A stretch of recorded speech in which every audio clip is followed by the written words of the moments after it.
Welcome to all. Today I'm going to discuss with the topic is about principle and basic concepts of SEM and TEM. This electron beam is used as a radiation source in this technique. Electron microscopy is used wherever the gated resolution is required. Depth resolution, lateral resolution, and magnification of SEM and TEM is given in this table.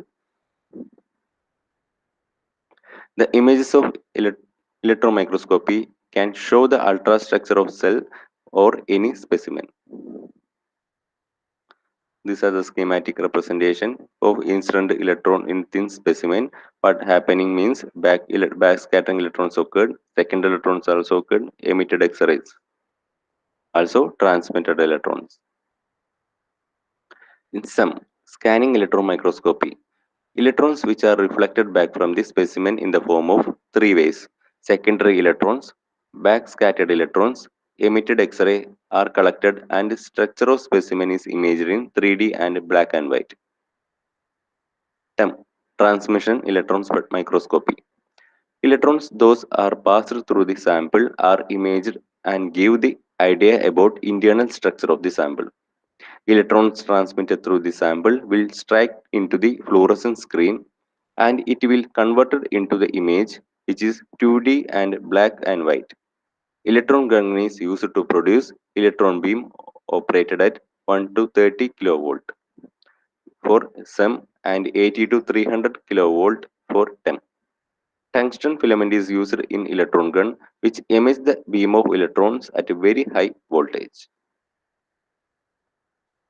In some schematic representation of scanning electron microscopy shown in this figure, some parts are electron gun, anode, magnetic lens, scanning coils, backscattered electron detector, and then specific. Electron gun.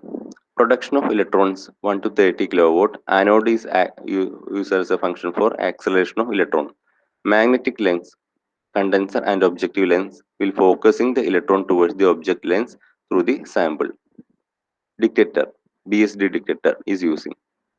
Sample should free from any type of contamination or dirt.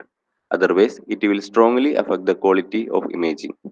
For some imaging, samples are fixed in a glutaraldehyde dehydrated through a series of solvents and dried completely either by air or critical point drying method to remove the water.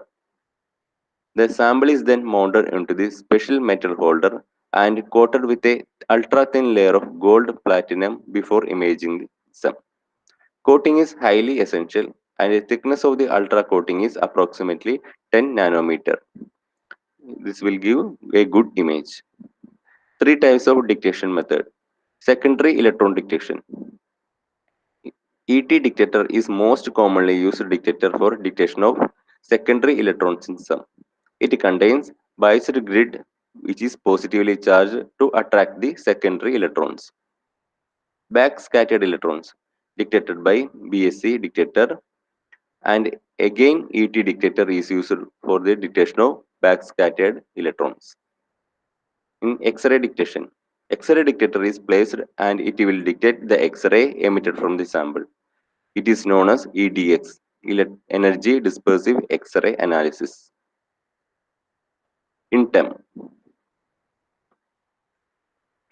electron gun, anode, specimen, and projector lens, fluorescence screen. That these are the main parts of this TEM.